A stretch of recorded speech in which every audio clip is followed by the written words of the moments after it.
his resignation, the North Vietnamese bombed Saigon airport. They were sending a message to the Americans.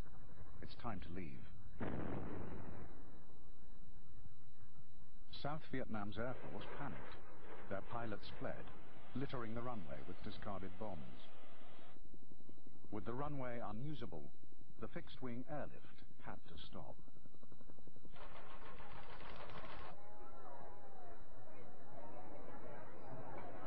The only way out was now by helicopter.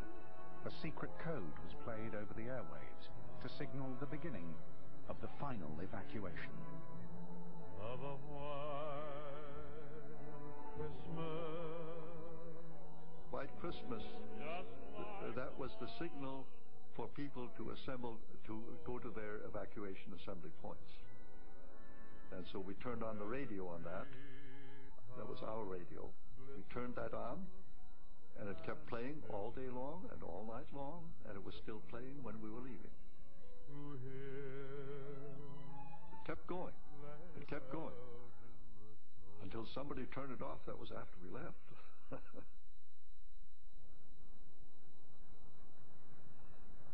Key American personnel was summoned to the embassy. And when I got to the embassy, I recognized the signs of what must have been evacuation planning. Safes were being blown, papers were being burned. So I walked in, I think it was to Wolf's office, and asked what was going on, and I was told we were evacuating. It was a pretty rapidly unfolding scene. I mean, you know, in some ways it's like watching television. You're sitting at an embassy window watching Augmented Marine Squad coming in on a helicopter. You're nothing but an observer at that time. All the forces at work were, if you will, external forces over which you had no control, authority, responsibility. As word spread that the Americans were leaving, desperate Vietnamese started to gather outside the gates of the embassy. At first it was open. The gates were open. Like I said, it was business as usual. Then by about 10 or 11 o'clock, after the Americans started showing up for the evacuation, a lot of the Vietnamese showed up. And we asked our commanders, well, what is the policy here? And they said basically anybody that had an American-issued identification card showing that that person at one time had been an employee, a Vietnamese employee, they would be allowed in with however many people they had. So we started doing that. And then the crowd started getting bigger and bigger. And we couldn't accommodate them that easily. The Vietnamese were so panicky, they were pushing and shoving. And the people in the back were squishing the people up to the front of the gates. It was just impossible to let anybody through at the time. They weren't being organized. They weren't staying in line. They weren't waiting their turn. They were taking cuts and everything. So we just eventually had to close that whole gate.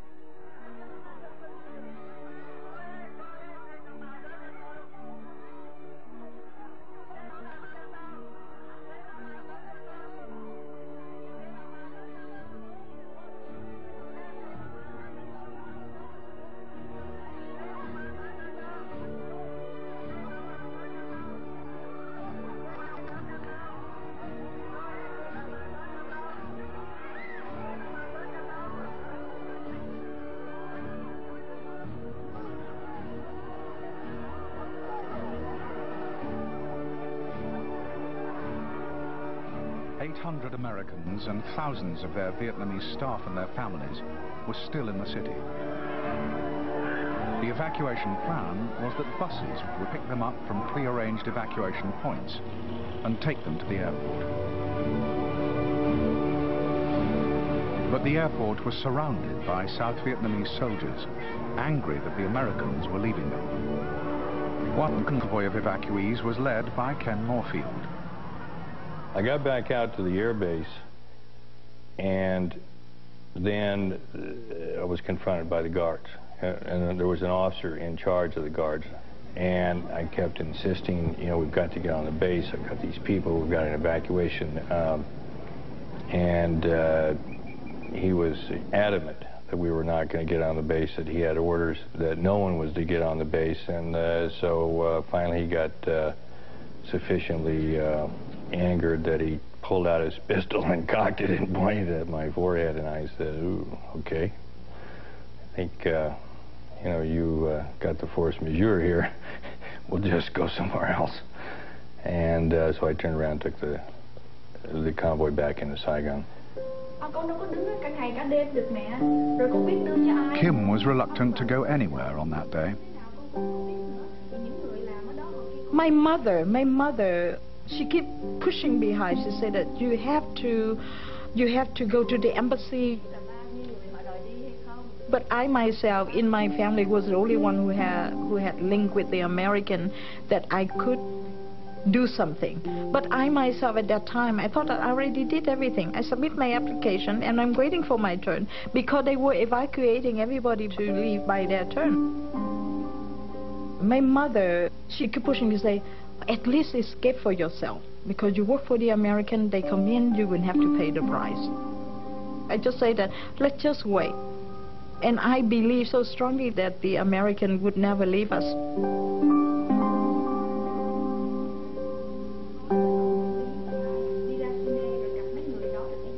And that's was the worst part, waiting for it to happen.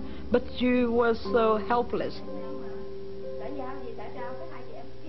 You could not do anything to move people. Your life is at somebody's hand, and your fate is at someone else's hand.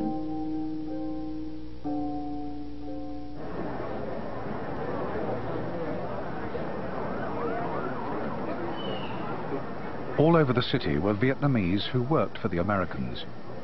They had done as they were told and gathered at the evacuation points. Now they waited for the Americans to do their part. 200 of them had gathered at the U.S. Information Agency, which was headed by Alan Carter. The next thought was, how do we get them out? The next thought was, get a bus to them if possible. And I remember talking to somebody at Mission Warden who's saying, Alan, we're running out of resources. We have nothing, to, you know, less and less to work with. The Vietnamese drivers were fleeing, deserting the buses. Other buses were simply breaking down. I realized this was not going to happen. Nobody was going to get over there. I finally got on the phone with one of them and said, the best thing to do, get out of the compound in small groups, 2s and 3s. Get over to my villa, which is closer to the embassy, and which would presumably not be surrounded at that point. The next best and never materialized hope was that some of them would show up at the wall, outside the wall, where the Marines could, if you said, pull some people up over the wall. I went there for a short while, but nobody showed up that I recognized, and in effect kept up a hopeless kind of telephoning around trying to locate our locals.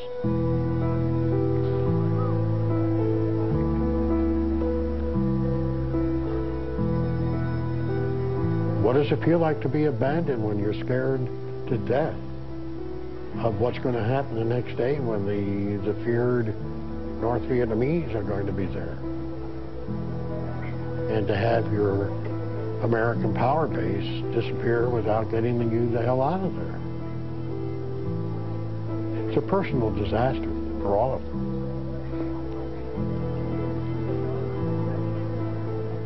You know, I'm not a person given to nightmares. I don't think I've ever had a nightmare in my life until the first 6 months I was back here. I awoke every night, and it was always a nightmare about abandonment.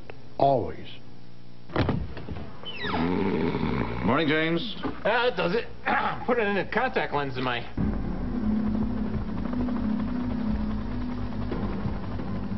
With the airport surrounded by hostile South Vietnamese soldiers, the only option was to evacuate from the embassy itself.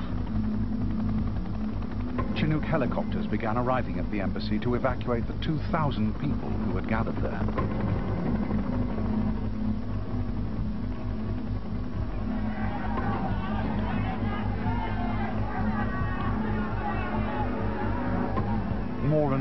desperate Vietnamese were now turning up at the gates.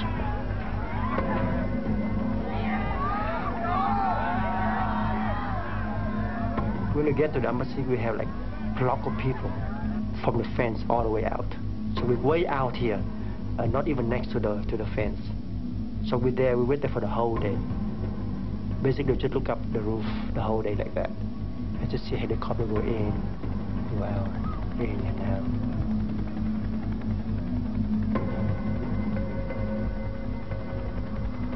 Occasionally we look at the gate, we see people like climb up the gate and then get kicked down again and try to get up again. And then sometimes we see people with the paper, fighting their way through the crowd. We wish we had those people with the paper, right?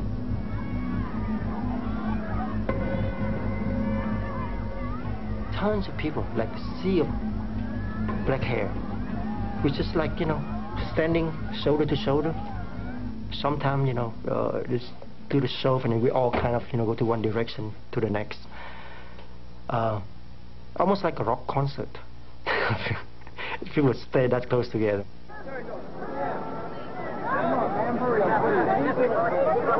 It was getting nasty.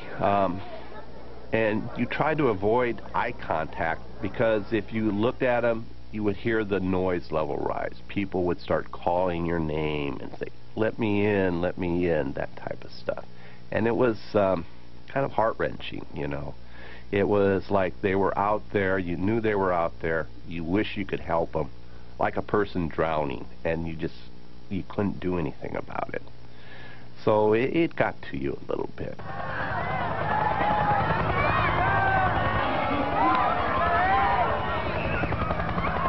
In the meantime, helicopters go back and forth, and people just panicking. This is the one hope. It's one spot that they know that somebody escaped, and everybody in that big crowd wish that they had somebody to get him, you know, rescued.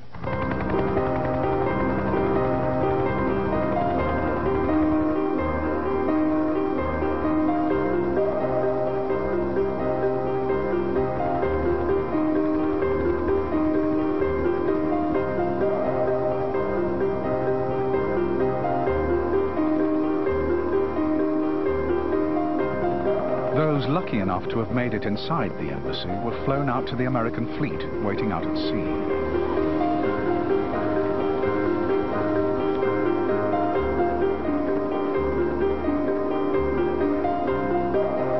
Desperate South Vietnamese Air Force pilots also headed out there. So many were trying to escape that there was no room for them to land.